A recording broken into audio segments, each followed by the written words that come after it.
Toujours dans l'action, il agit comme un moteur de changement. Alexandre Morin-Villouellette.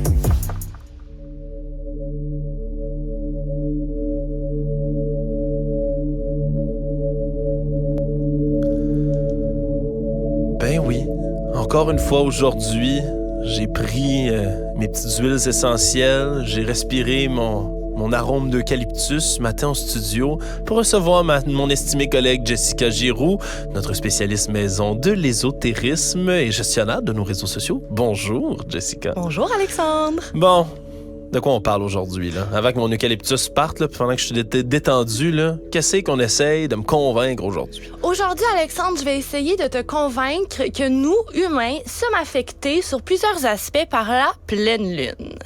OK, les astres, encore une fois, ça, j'adore ça, voir les impacts qu'ont les corps célestes sur notre personne.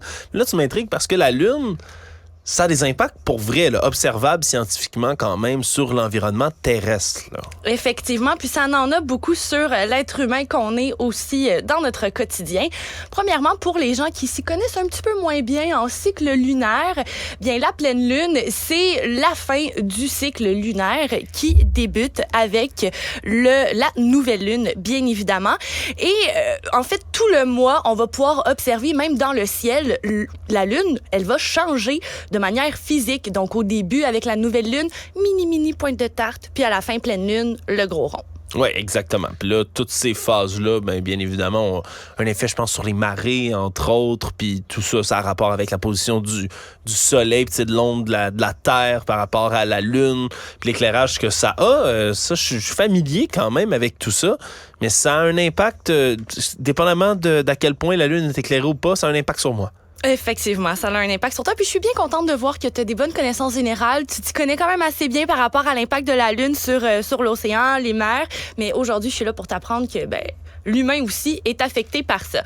Je veux titiller le sceptique que tu es après ma barre. Est-ce que tu savais qu'il y a des rituels de nouvelle et de pleine lune qui sont exercés par plusieurs individus dans le monde? Des cycles, de nouvelles et pleine lune, genre des nouvelles de radio, là, comme je fais ce matin? Non, en fait, à chaque fois que c'est une nouvelle lune, le début du cycle lunaire, il y a un rituel qui peut être pratiqué pour manifester ta vie de rêve. Oh!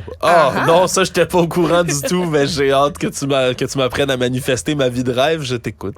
En fait, pour le rituel, c'est assez grossier, c'est super simple, il faut tout simplement manifester ce que l'on désire en parlant au présent. Donc, par exemple, quand c'est le début du cycle lunaire, tu t'assois dans ton salon et tu écris sur une feuille de papier tout ce que tu désires avoir, mais au présent. Par exemple, je possède 2 millions de dollars dans mon compte bancaire. Plie ça, dors là-dessus et à la pleine lune, tu dois le brûler. OK, mais ça, c'est OK. Au début du cycle, dans le fond, je fais ça. Oui. Puis là, il faut que je dorme avec en dessous de mon oreiller tout le long. Tout le long du cycle. Et à la fin du cycle, tu peux le brûler pour te libérer de toutes les énergies qui t'empêchent d'accéder à ton 2 millions de dollars.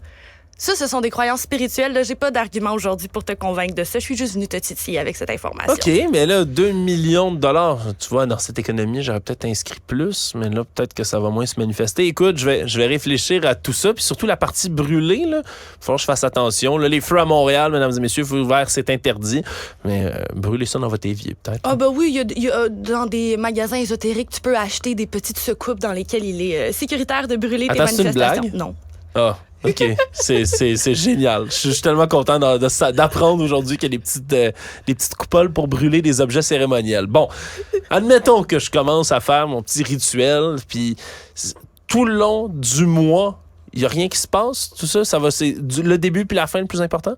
Oui, effectivement. Puis ça, c'est vraiment des croyances personnelles, des croyances spirituelles. Mais là, je sais, t'es un sceptique. Toi, tu veux y aller avec les faits scientifiques. Oui. En 2013, le Current Biology a publié une étude dans laquelle il affirme que la phase de sommeil profond est diminuée de 30% en période de pleine lune. Donc, quand on arrive dans la période de pleine lune, toi, être humain, tu dors moins bien. OK.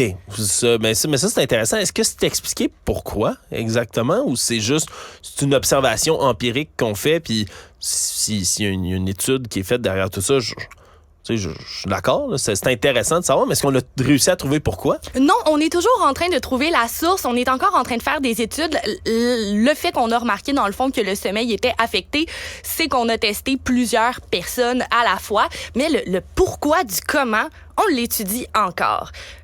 Je vais rappeler à ton passé, Alexandre, si je me trompe pas, toi, t'as déjà été animateur de camp de jour, non? Oui, absolument, j'ai été animateur de camp de jour pendant des années, un travail que j'ai beaucoup aimé, puis j'encourage les jeunes aussi à aller essayer, c'est tellement une belle formation de vie. J'ai partagé aussi cette fonction et je confirme, c'est le meilleur emploi pour débuter. Parlant de cet emploi, est-ce que tu as déjà remarqué qu'à certains moments du mois, tes enfants, ils étaient incontrôlables? Ben là, ça, oui, là, je veux dire, il y a toujours comme l'espèce de tempête parfaite où t'as des jeunes de camp qui deviennent des petits monstres, là, littéralement, oui.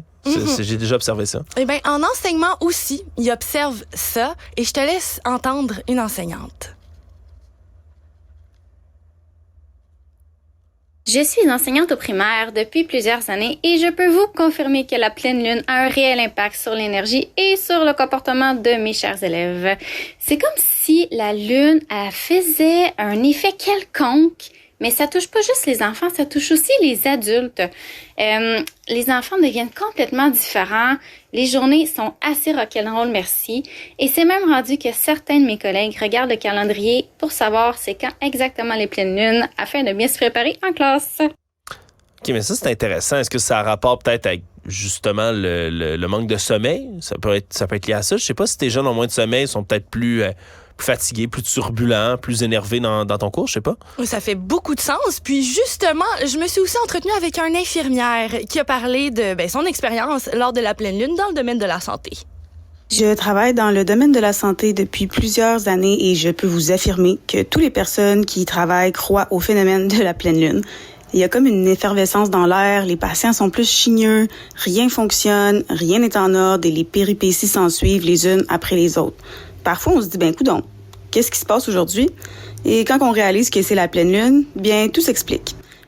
C'est spécial, on n'est pas capable de mettre le doigt dessus exactement pourquoi, mais c'est comme, je sais pas, la veille de tempête, il y a des gens qui utilisent cette expression-là souvent, là, tout le monde est énervé, là, c'est parce qu'il y a une tempête demain.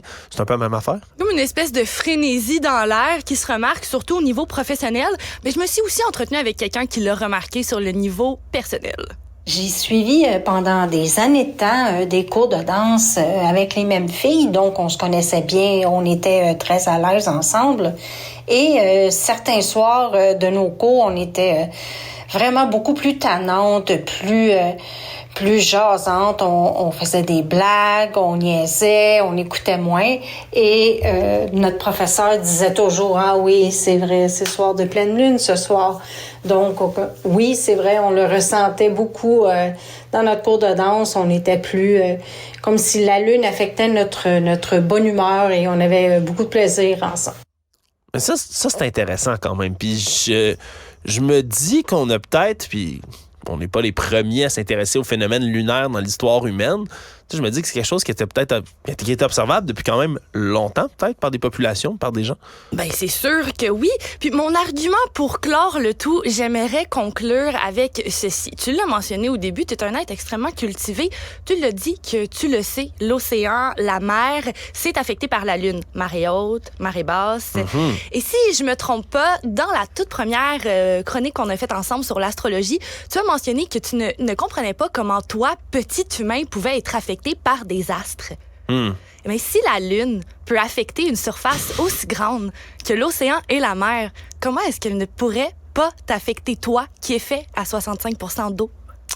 OK, fait que, dans le fond, je suis un être composé de marée, puis la Lune me tasse d'un bord puis de l'autre lorsque la lune est pleine. Non, mais attends, mais c'est pas fou. C'est pas complètement fou. Tu vois, le fait que ça soit observable, puis le fait qu'il y ait une corrélation, mettons, avec le sommeil, après ça, de voir qu'il y a des gens dans plusieurs milieux qui, eux, observent aussi une espèce de branle-bas de combat autour de la pleine lune, ça je t'avoue, c'est intéressant. Puis c'était pas du tout à l'agenda, mais je te repose la question. C'est quoi le rapport, mettons, entre la lune puis... Tu sais, les gens qui disent que Mercure est en rétrograde à peu près comme 120 jours par année, là, je ne sais pas exactement combien ça dure. Est-ce que ça aussi, c'est un cas comme un astre qui vient déranger notre subconscient ou notre personne sans qu'on s'en rende compte? Mais j'oserais dire que la rétrograde, c'est plus un lien avec l'astrologie. On va plus l'utiliser pour les gens qui croient vraiment aux manifestations de pleine lune, à l'astrologie, mais vraiment le phénomène de pleine lune qui t'affecte au quotidien et qui est étudié par des spécialistes, des scientifiques, c'est vraiment pas la même game que la rétrograde. La rétrograde, je dirais encore plus que c'est des croyances spirituelles. Bon, mais je suis content que tu fasses la distinction entre les deux.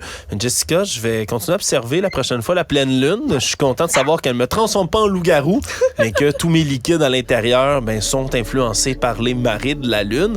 Honnêtement, j'essaierai de faire l'exercice. La prochaine fois qu'il y a une pleine lune, de regarder comment moi je me sens puis comment les gens autour de moi réagissent. Peut-être que j'ai pas été assez attentif jusqu'ici. Jessica Giroux, merci beaucoup. Merci à toi, Alexandre.